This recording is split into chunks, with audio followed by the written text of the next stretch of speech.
Father will bless you, teach us your word in the name of Jesus. This is the ministry of Moses, part 15. The ministry of Moses, part 15. I'm going to take our text from Exodus chapter 14, from verse 11 downwards. The Israelites who had prayed to God for safety in verse 10 now began to complain in verse 11 to 12. It is good to pray to God, but you must also understand that there is a way to act after speaking to God that will either communicate fear or faith.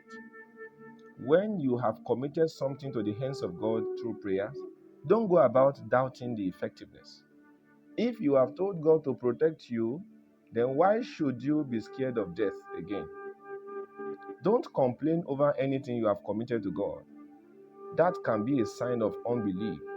The Israelites said, Is it because there is no grave in Egypt that you have brought us into this wilderness to die? They began to blame themselves for following Moses.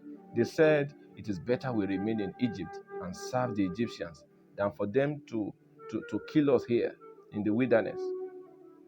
Let us consider verse 13 to 14. And Moses said unto the people, Fear ye not, stand still and see the salvation of the Lord, which he will show to you today.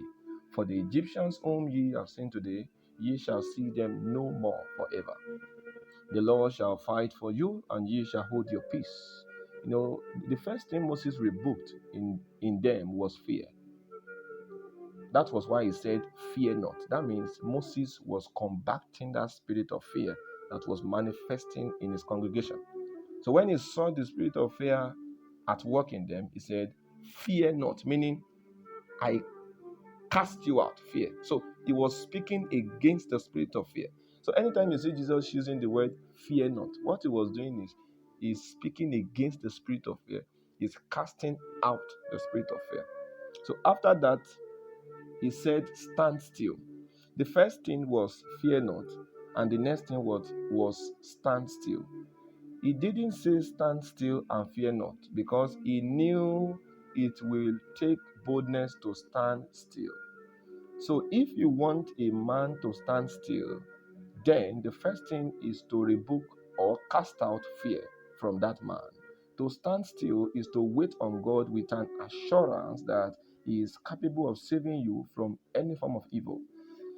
After saying stand still, then Moses said, and ye shall see the salvation of the Lord. It will take only a man that is standing still to see the salvation of the Lord. If you are not standing still, even when the salvation of the Lord comes, you won't see or notice it because you are not standing still. It is what you see that you thank God for. Many people who have been saved by the Lord never thank God for it because they didn't see it as something to thank God for. Many people have been saved by the Lord, but they have refused to thank God for it because to them it doesn't worth thanking God for. When the miracle, when the miracle when the miracle came, they may not see it. Even if miracle comes, we may not see it if we are not standing still. And if we are not standing still, it means that we will not be able to acknowledge God in our lives. There are many people that God have done many things to. God has done many things for. But they have seen no reason to acknowledge God because they are not standing still.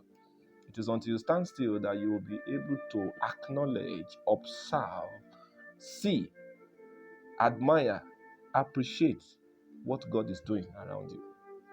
Until you stand still, you may not be able to see God doing anything around you, even when God does things to you daily. A man that must see the doings of God in his life and be thankful must be a man that is standing still.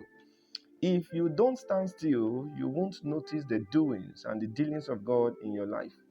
What does it mean to stand still? To stand still is to stand with stillness. It is to stand with quietness. It is to stand with calmness. And it is to stand with consciousness. Imagine you are in a room that is filled with noise. If anything valuable drops on the floor, you will not know because of how great the noise in the environment is. That is what noise can do. That is what it can cause. It will take your eyes away from what is happening. So you will not be careful, you will not be observant. That is what happens when God does something around and inside a man that is not standing still. He won't notice God around him, and he will see no reason to thank God. People like this will even be asking that God give to them what he has already given to them. They will ask for what they already have and ignore what they need. It is not enough to say you are standing for Jesus. The question is, are you standing still? It is better not to stand at all than to stand and not stand still.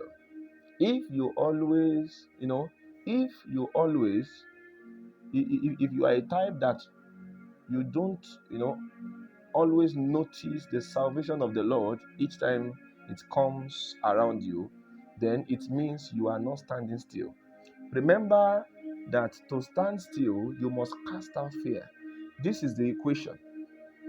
If you don't fear, you will stand still. And by standing still, you will be able to see, notice, observe, pick, dictate, and acknowledge the salvation of the Lord. To fear is, to fear not is to cast out fear. To be bold or become fearless through your faith in God. God's servant said, "The Lord shall fight for you, and you shall hold your peace." To hold your peace, then you must allow God to fight for you. What does it mean to hold your peace? To hold your peace is to sustain your peace. It is to maintain your peace. It is to keep your peace and to walk with your peace. Until you learn to let God fight for you, you may never hold your peace. This shows that if you really desire to have peace to the fullest, then you must allow God fight for you. If the Lord fight for you, then you shall hold your peace. This shows responsibility. It is the responsibility of God to fight for you if you allow Him. But you must also know that holding your peace is your responsibility. The Bible didn't say, the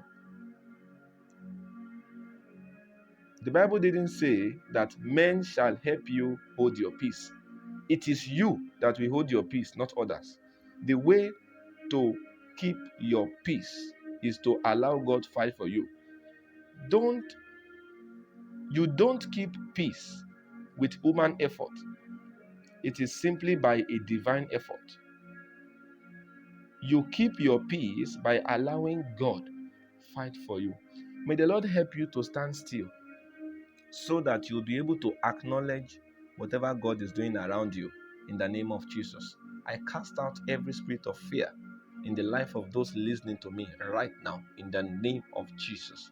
Receive grace to fear not in the name of Jesus. That thing that is making you fear is taken away. Receive your testimony of victory over fear in the name of Jesus.